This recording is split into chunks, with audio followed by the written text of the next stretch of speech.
Voici le type de missile longue portée, communément appelé missile sol-air, qui pourrait être à l'origine du crash du Boeing 777. L'hypothèse de l'accident aérien semble de plus en plus exclue. Le vice-président américain en personne, Joe Biden, l'a confirmé officiellement. Je veux être sûr de ce que je dis, mais apparemment l'avion a été abattu.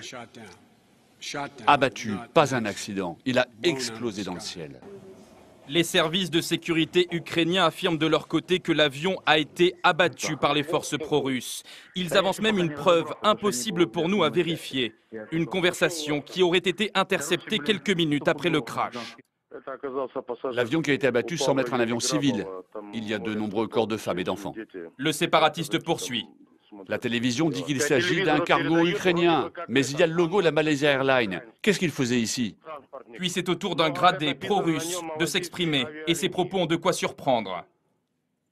Peut-être qu'ils allaient déposer des espions. Mais pourquoi volaient-ils ici? On est en guerre. Cette conversation, si elle est authentifiée, accréditerait la thèse d'une erreur des séparatistes pro-russes qui auraient abattu le Boeing.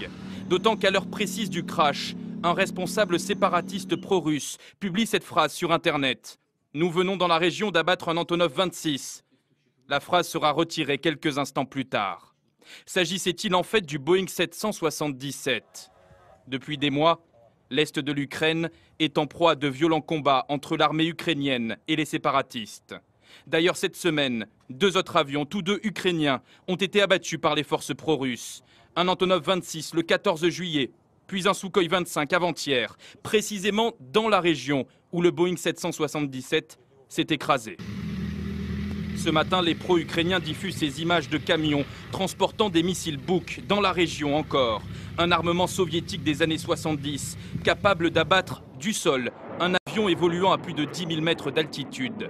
Mais ce système nécessite des compétences très poussées, selon les spécialistes français. Seules des unités formées, entraînées, qui savent ce qu'elles font, peuvent toucher les avions à une telle altitude. Et ça prouverait également que les Russes, ou alors les Ukrainiens se sont fait voler du matériel, ou que les Russes leur en ont fourni. Dans tous les cas, c'est problématique pour les deux nations. Cet armement est-il impliqué dans le crash du Boeing 777? Les forces pro-russes ont-elles abattu l'avion? Les débris retrouvés sur place pourraient entre autres livrer leur vérité. On a les boîtes noires, donc on va vraisemblablement pouvoir reconstituer avec un petit peu de trajectographie la trajectoire du missile, donc l'endroit d'où il a été lancé. Donc a priori, ça nous dira qui l'a lancé. Reste à savoir si les enquêteurs internationaux auront accès à ces informations, aujourd'hui entre les mains des séparatistes pro-russes.